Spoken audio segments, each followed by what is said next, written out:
오늘 그 말씀을 중심으로 저는 설교의 제목을 갈망이라고 정해보았습니다.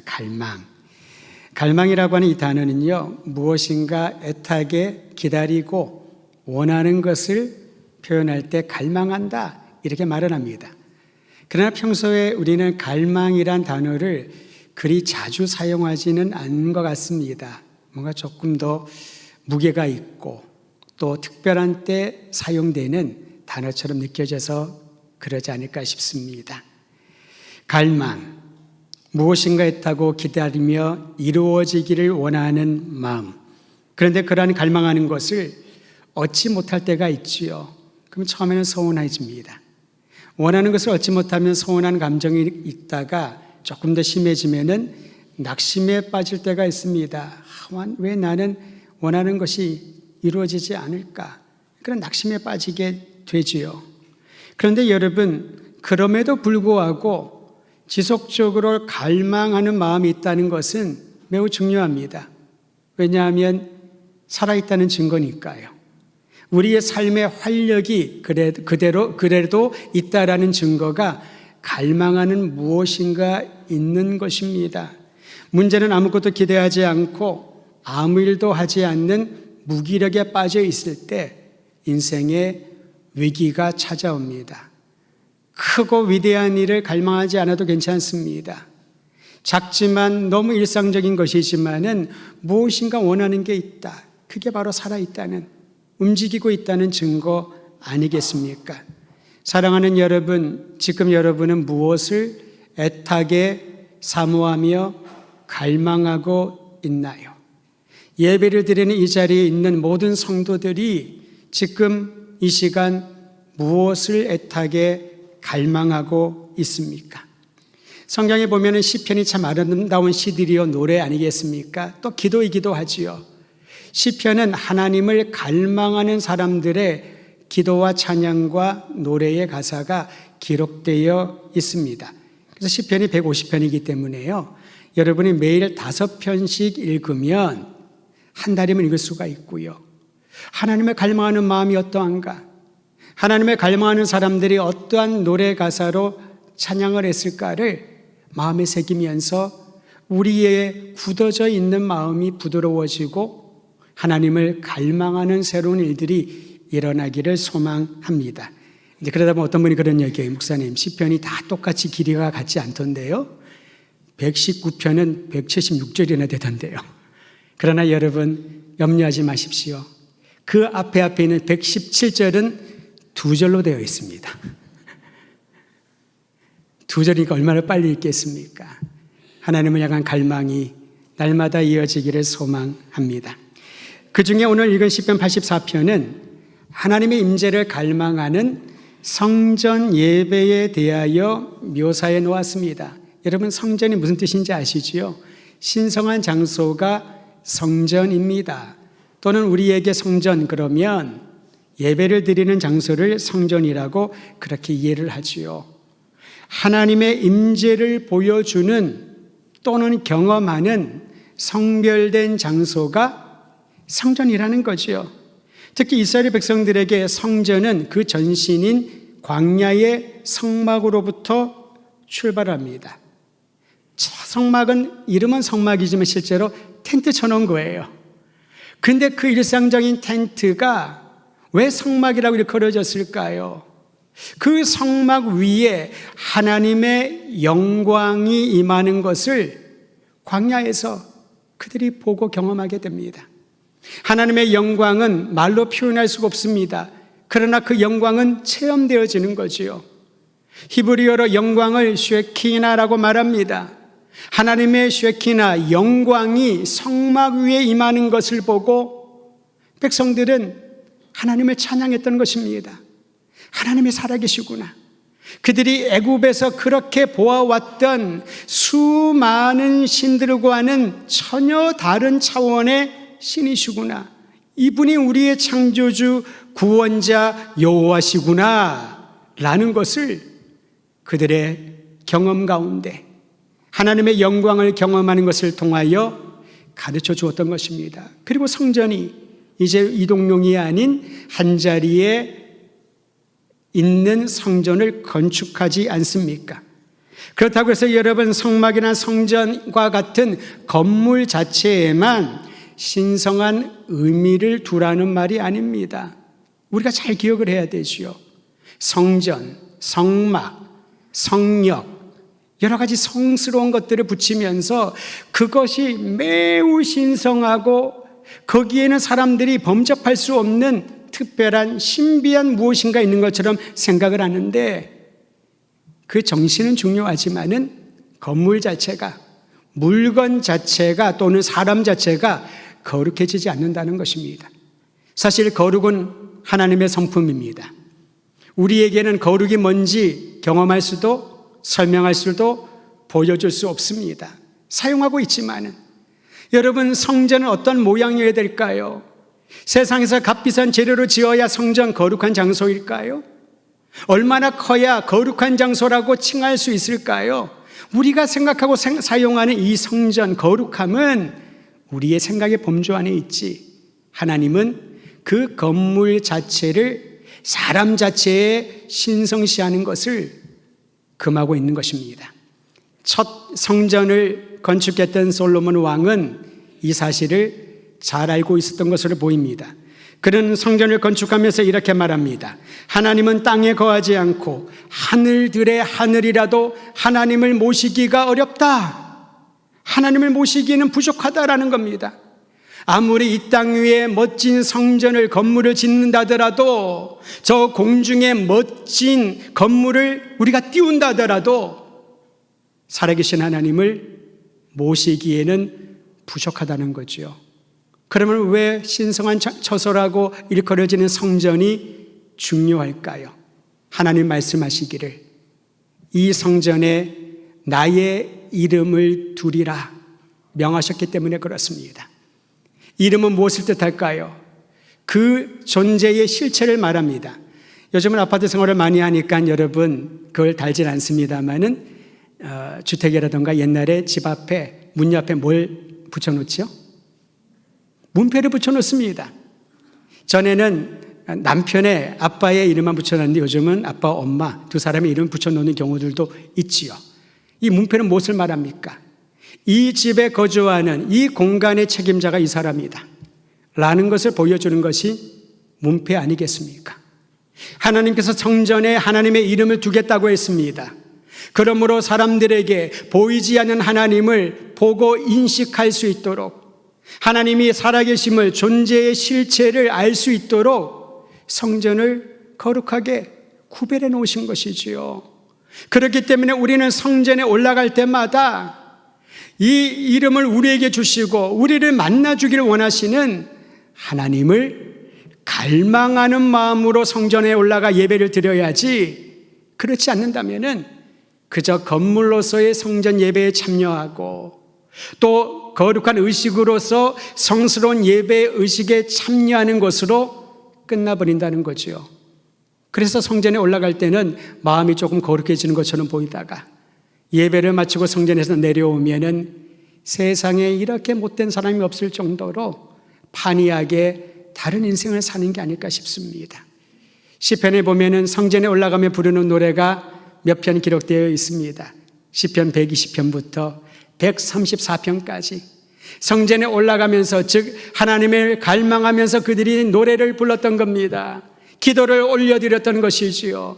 저는 우리 더드림교회 성도들이 도처에서 하나님의 전에 하나님의 이름을 두고 하나님을 갈망하는 사람을 만나 주시는 이곳에 올라올 때에 주님을 향한 아름다운 기도와 사랑의 노래가 여러분의 가정에서부터 출발할 때 오는 모든 과정과 이곳에 도착하여 지금까지 가슴을 울리게 하기를 간절히 소망하는 것입니다. 시편 84편의 시편 저자는요, 성전을 4가지 용어로 묘사해 놓았습니다. 한번 따라 하실까요? 성전을 다른 말로 이렇게 묘사했습니다. 주의 장막, 두 번째는요, 여호와의 궁정, 궁정이라는 말은 뜰을 말합니다. 세 번째, 주의 제단, 네 번째, 주의 집. 성전을 그렇게 말합니다. 성전은 주의 장막이요 여호와의 뜰이요 성전은 주님의 제단이요 주님의 집이라고 그는 묘사를 해놓았습니다. 하나님의 거처가 되는, 하나님의 임재를 경험하는, 물론 특별한 장소뿐 아니라 하나님은 어디나 계시고 우리와 동행하시기 때문에 우리의 발걸음이 닿는 곳곳마다 주님의 장막이요 주님의 집이요 주님의 영광을 드러내는 그러한 현장이 될 것이다. 시편 기자는 그것을 우리에게 가르쳐주고 있습니다. 그러면서 그는 환희에 찬, 가슴 벅찬 환희의 노래를 하나님께 올려드립니다. 우리 함께 시편 84편 1절을 큰 소리로 읽겠습니다. 시작.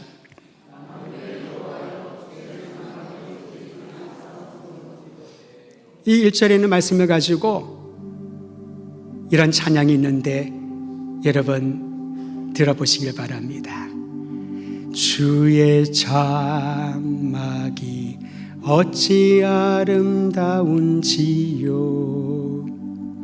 내 영이 사모합니다.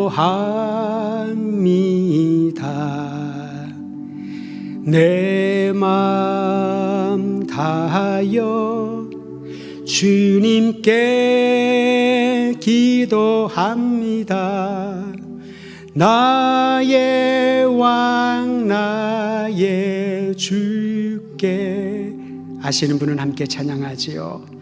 주의 장막이 어찌 사랑스런지요 내 영이 사모합니다.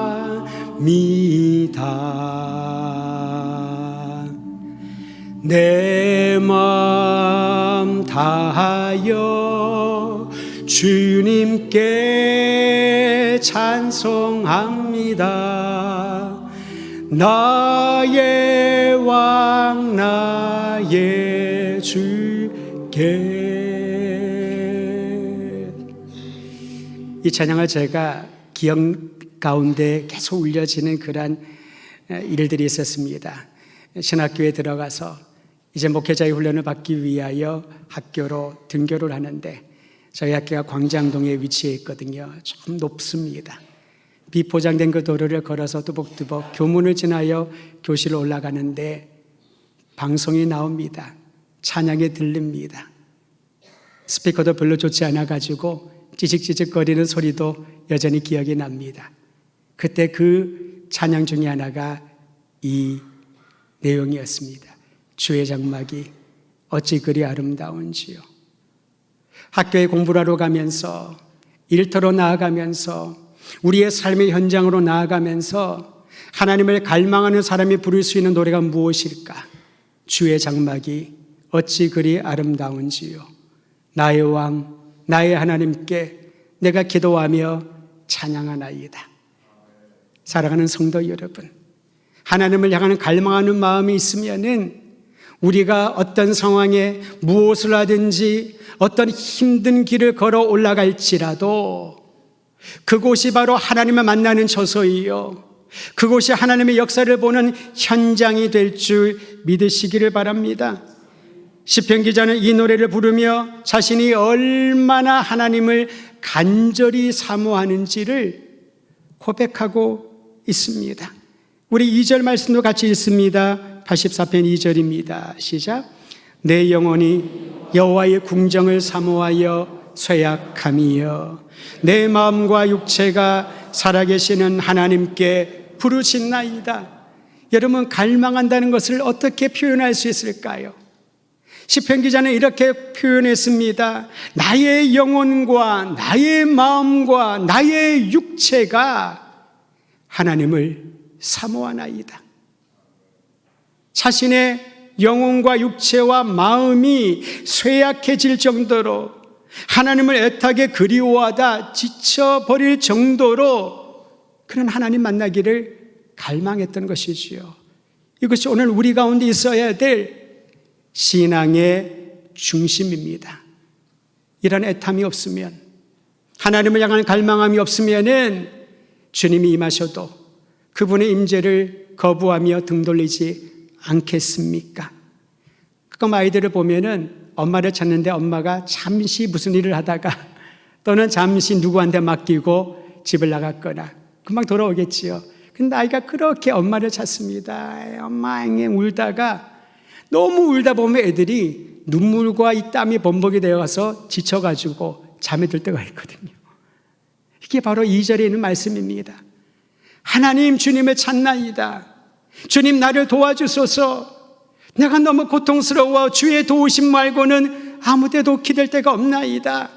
주님을 애타게 기다리는데 그 그리움이 너무나도 소진되고 지쳐버렸을 때 주님께서 엎어진 우리를 바라보며 쓰다듬어주고 안아주시는 그러한 장면을 연상해 보시기를 바랍니다. 온 힘을 다하여 마음을 다하여 온 능력을 다하여 하나님 만나길 갈망하는 마음이 예배의 시작입니다. 하나님께 예배드릴 때 우리 모두의 갈망하는 마음이 회복되기를 주의 이름으로 축원드립니다. 예배의 감격을 잃어버렸다는 말을 들을 때가 있습니다. 왜 그럴까요? 어디에 문제가 있을까요? 하나님을 향한 갈망이 사라졌기 때문에 그러합니다. 우리는 자꾸 다른 이유를 찾습니다. 힘든 상황 때문에, 어떤 사람 때문에, 어떤 사건으로 인해서 내가 예배를 드릴 수 없다고, 예배의 감격이 다 사라져버렸다고 우리는 설명을 합니다. 그러나 성경을 보면 하나님을 갈망하는 마음이 사라지면 예배의 감격, 예배의 열정은 없어지는 것입니다.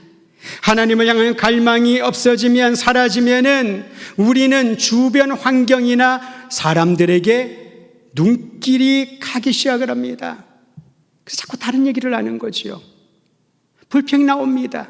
불만이 나옵니다. 물론 그 얘기들은 다 맞는 말일 것입니다. 그런데 하나님을 향한 갈망이 없기 때문에 다른 것들이 자꾸 내 눈에 거슬리게 되는 것이지요. 한국 초대교회 부흥의 역사를 보면은 부흥사경이라는 게 있었습니다. 사진들을 제가 볼 기회가 있었는데요. 산정현교회, 북한이 지금 위치해져 있죠. 거기에서 부흥사경을 하는데 선교사님과 또 부흥사가 서 있습니다. 조그마한 나무 탁자 하나 놓고, 그리고 사람들이 빽빽히 앉아 있습니다. 사진이 흐려가지고 얼굴이 잘 희미합니다. 근데 분명한 것은 마이크가 보이지 않아요. 마이크가. 당연히 스피커는 없겠지요. 그 건물의 천장에 보니까 그냥 허름하게 지은 큰 건물이었으니까 냉방이 됐겠습니까? 난방이 됐겠습니까? 게다가 예전에는 지금처럼 목욕도 잘 하지 않고 생활이 너무 힘들었으니까 사람들이 빽빽히 앉아 있는데 보기만 하더라도 저기서 무슨 은혜를 받을 수 있을까? 그 사진 한 장에서 저는 한 가지를 느꼈습니다. 하나님의 말씀을 사모하는 갈급한 심령. 저는 그 자리에 있지 않았습니다. 사진 한 장이니까 어떤 내용을 전했는 줄 알 수 없습니다. 그러나 분명한 것은 그 하나님의 말씀과 주님의 임재를 갈망하는 믿음의 선진들이 있었기 때문에 오늘 우리가 있고 제가 있고 우리의 후세들이 하나님의 살아계심을 믿고 그분을 증거하는 복음의 증인이 되지 않겠습니까? 갈급함입니다. 어렸을 때도 부흥회를 쫓아다닌 적이 있었는데요. 늦게 가면은 부흥사의 얼굴이 보이지 않습니다. 콩알만 합니다. 소리도 불분명합니다. 그러나 그 불분명한 상황 가운데서도 말 한마디 붙잡으려고 하나님 앞에 엎드려 눈물로 기도했던, 여러분, 이것이 과거의 추억으로 이전의 나의 경험으로 남아있다면은 영원토록, 그리고 지금도 살아 역사하시는 하나님의 능력을 너무 약하게 보는 게 아닐까요? 중요한 것은 하나님은 동일하신데 그 동일하신 하나님을 갈급하는 우리의 심령이 없다면은 다른 것들로 인하여 계속해서 우리의 신앙은 무기력해질 것입니다. 저는 오늘 예배드리는 모든 성도들에게 하나님 한 분만을 갈망하는, 그리하여 다른 것들은 보이지 아니하고 오직 주님의 영광을 경험하기를 원하는 열정이 불과 같이 일어나기를 주의 이름으로 축원드립니다. 수년 전에 선배 목사님과 함께 차를 마시며 얘기하다가 이분이 저에게 아주 편안하게 얘기한 게 아직도 기억에 납니다. 그분이 이런 말을 하더군요. 이 목사님, 목회는 교인들을 위한 서비스와 같습니다. 저 조금 무슨 말을 하시려나? 갑자기 목회가 서비스를 하니? 그러면서 이렇게 말을 합니다. 목사는 교인들이 좋아할 만한 프로그램을 진행하고 편안한 환경을 마련해 주어야 됩니다. 그래서 편안하게 올 수 있도록. 목회자는 교인들을 위한 맞춤 서비스를 운영하는 매니저와 같은 역할을 잘해야 됩니다. 제가 마음이 잘 동의가 되지 않았습니다. 그리고 이런 얘기를 이어서 합니다. 목사는 서비스 정신을 가지고 교인들의 기분이 상하지 않도록 마음의 위로가 되고 힘이 되는 좋은 얘기만 해줘야 됩니다. 특히 요즘 교인들은 그렇습니다. 그리고 제가 집에 돌아와서 곰곰이 그 말들이 자꾸 떠오르는 거예요. 어떤 부분은 틀린 말이 아닙니다. 힘들고 어렵게 생활하는 성도들이 교회 와서 위로받고 좀 편안한 환경에서 좋은 냉방과 난방과 좋은 시설에서 예배를 드릴 수 있다면 얼마나 그게 위로가 될까요? 특히 초신자들에게는 그것이 필요할 것입니다. 근데 제가 왜 동의가 안 되었을까? 고민하며 생각을 하다 보니까 그것이 우선되다 보면 하나님의 임재를 사모하는 것보다도 사람들을 기쁘게 하기 위하여 애쓰고 노력하고 재원을 투자하는 그러한 교회가 되겠다. 그건 아니다라는 생각이 분명히 들었습니다. 사랑하는 성도 여러분, 하나님의 임재가 하나님을 갈급하는 마음이 우선이 되지 않는다면 다른 모든 것들 의미가 없는 것이 되겠지요. 저는 오늘 이 말씀을 준비하면서 그러한 기도의 제목을 하나님 앞에 올려드립니다. 하나님, 저를 비롯하여 우리 성도들이 힘들고 어려운 상황 환경에 있을지라도 하나님 한 분만을 갈급하는 사람이 되게 하소서. 주님께서 왜 황량한 메마른 광야에서 사람이 살기에도 적합지 아니하는 광야에서 성막을 지으라고 하고 예배 훈련을 시키셨을까요? 상황을 보지 말아라. 환경을 불평하지 말아라. 음식 때문에 고민하지 말아라. 잠자리 때문에 염려하지 말아라. 오직 이 광야에 임재하시고 너희를 이끌어 약속의 땅으로 인도하시는 하나님만을 갈망하여라. 그 마음이 살아야 교회의 부흥이 일어나고 이 나라 이 민족의 소망의 꽃을 피우게 될 것입니다. 시편 84편의 저자는 고라자손이라고 하는데요. 이 고라자손은 성전 문지기의 직임을 수행했던 사람입니다. 근데 이 성전 문지기로 있었던 이 고라자손이 무엇을 부러워했다라는 건 부러움의 대상이 두 대상이 나오는데요. 첫 번째 대상은 3절에 기록되어 있습니다. 우리 함께 3절 말씀 읽도록 하겠습니다. 시작. 나의 하나님 만군의 여호와여, 주의 제단에서 참새도 제집을 얻고 제비도 새끼들 보금자리를 얻었나이다. 시편 기자는 주의 제단 가까이에 둥지를 틀고 자유롭게 날아다니는 참새와 제비를 보았나 봅니다. 그들을 부러워했다라는 거지요. 어떤 제약이나 환경의 상황에 구애 없이 마음껏 날아다니며 주님의 제단에 가까이 가는 그 모습이 이 고라자손의 눈에는 하나님께 가까이 나아가 예배하고 찬양하는 것처럼 보였던 것 같습니다. 지난 주간으로 생각을 하는데요. 새벽 기도회를 하는데 교회 이 위쪽이죠. 바깥에서 막 새들 소리가 들리는 거예요. 아마 까치였던 것 같아요. 이 말씀이 기억이 나더군요. 쟤들도 지금 하나님을 찬양하러 왔나 보다. 몇 년 전에 한번 문을 열어놨더니 새 한 마리가 어떤 새인지 모르겠는데 이 본당으로 들어왔어요. 일단 처음에 걱정이 됐습니다. 저 새를 어떻게 하지? 어떻게 밖으로 내보내지? 근데 또 다시 이 말씀이 생각이 나는 거예요. 주의 제단 곁에서 참새와 제비들이 날아다니는 모습을 보며 이 고라자손이 하나님의 성전을 섬기는 이 사람이 무슨 이유인지 모르겠지만은 아마 성전 뜻 또는 성소에 조금 더 떨어져 있었겠죠. 물론 문지기 일을 하니까 성소로는 거리가 있지 않았겠습니까? 그걸 부러워하는 겁니다.